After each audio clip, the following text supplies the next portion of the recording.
Hi, you're not going to guess where I am. I'm right now at Addis Ababa in Ethiopia and I'm headed to a town east of Ethiopia called Harar. So you're probably wondering how this fits in this whole French channel. If you want to know the teeny tiny connection between France and Harar, you'll have to stay with me all through the video. So just to tell you a little bit about Harar, it's this tiny walled city which is probably as old as the 6th century with a Muslim majority. And I'm sure you're really intrigued by now how this tiny town in Ethiopia is connected to France. Let's catch our flight and find out.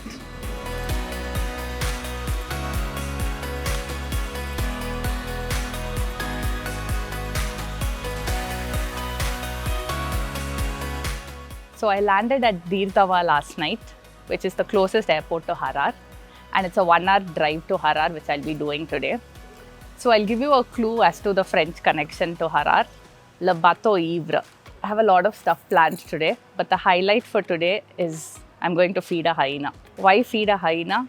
So apparently the people of Harar were attacked by hyenas and their livestock too. So this one man, who's today called the hyena man, decided to stop killing the hyenas in return and start feeding them because food was what they were after.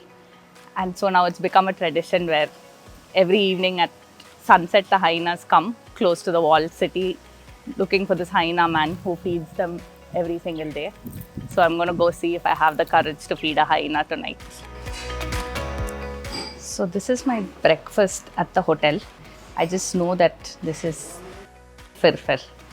And I know this is injera mixed with some curry. This is sambusa, of course. Let's see if it's meat or with lentils. It's with lentils. Lentil sambusa. And this is fetira. I read that this place has an influence of a mix of cuisines because Harar was a trading place for Indians, the Turks. So there is a lot of Indian influence. As you can see, this looks like our chapati or paratha.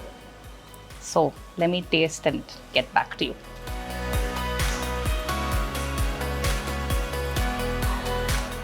Since we are in Ethiopia, I must tell you about the Habesha coffee ceremony. I'm sure you all know that Ethiopia is where coffee supposedly originated, and Ethiopians are proud of their coffee like we South Indians are of our South Indian filter coffee. Here, coffee is much more than a drink. This ceremony happens in every household 2 to 3 times a day. And coffee is the drink over which visitors, family, relatives, all of them bond. And traditionally, they drink 3 cups of coffee. So as you can see over there, that's the jibina on which coffee is brewed. So this entire ceremony takes about 2 to 3 hours where they grind the coffee, roast the coffee and brew it. So I'm going to have my cup of coffee today, which is traditionally served with snacks like popcorn or roasted barley called kolo. So some people drink their coffee with sugar, some with salt, or some with their traditional butter, which is called niter kibe. So this is the kolo I told you about, roasted barley with peanuts. And this is a herb that's served with coffee. Let's taste. Okay, honestly, this does hit a spot. It's really good, but our South Indian filter coffee is much better.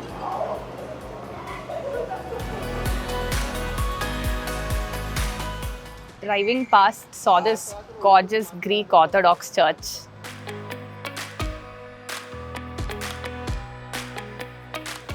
I cannot begin to describe how gorgeous these paintings are. The gold, especially around each person's head, the halos really stand out. And from down here, looking up, all I can see are the beautiful golden halos, and it's simply gorgeous.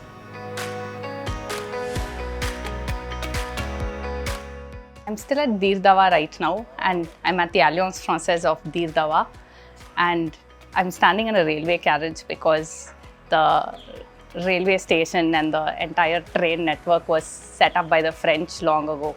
So this is one of the carriages which is placed here at the Alliance Française.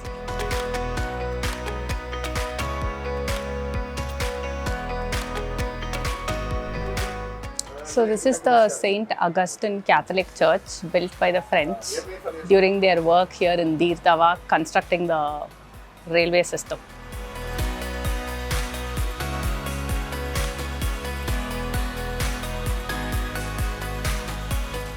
Interestingly, there are absolutely no signs that this was built by the French. Usually the stations of the cross have descriptions in French or something written in French, but it's all Amharic. It's a beautiful church.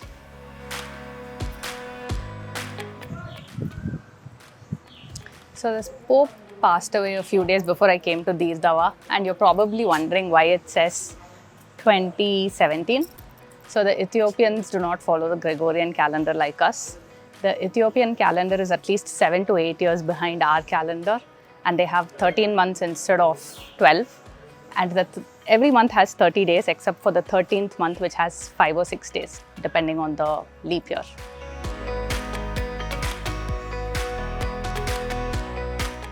This, as you can see, is the Jibuto Ethiopian chemin de fer, which is more than 100 years old.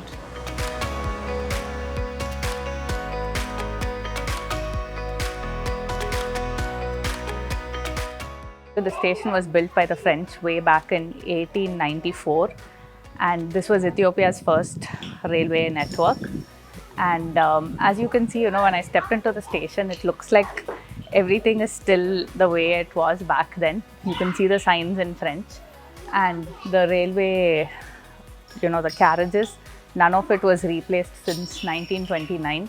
So now all they have is a joy ride, a 1-hour ride, which I'll be doing soon.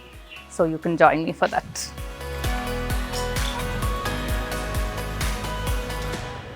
My 1-hour joy ride has begun, and I can see that Alstom is going strong 100 plus years later. I was wondering how I'm gonna do 1 hour of this slow ride, but it's extremely enjoyable. And my drink for the ride is the Sophie Malt non-alcoholic drink. If you want to taste Horlicks with fizz and super diluted watery Horlicks, this is your drink.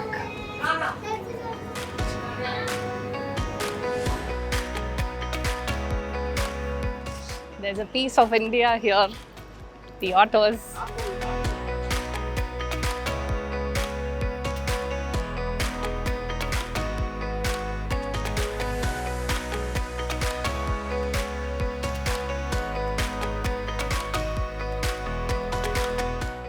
Now going to walk through the walled city of Kafira. So as you can see a lot of tomatoes, onions, potatoes, and they call it all together as kudra.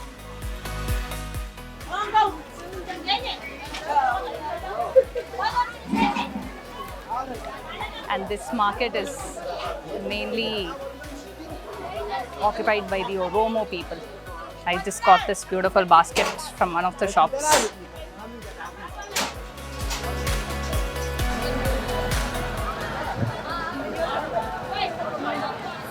Apparently the cover of the coffee bean, as you can see here in this sack, is also made into a drink.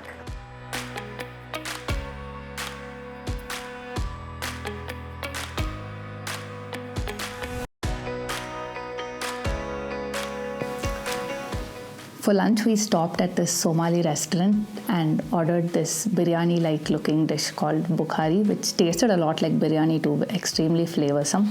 And we all know that eating is generally a very communal activity across the world, but it's more so here because it's served in this really huge plate, and all of us at the table share and eat out of this one plate.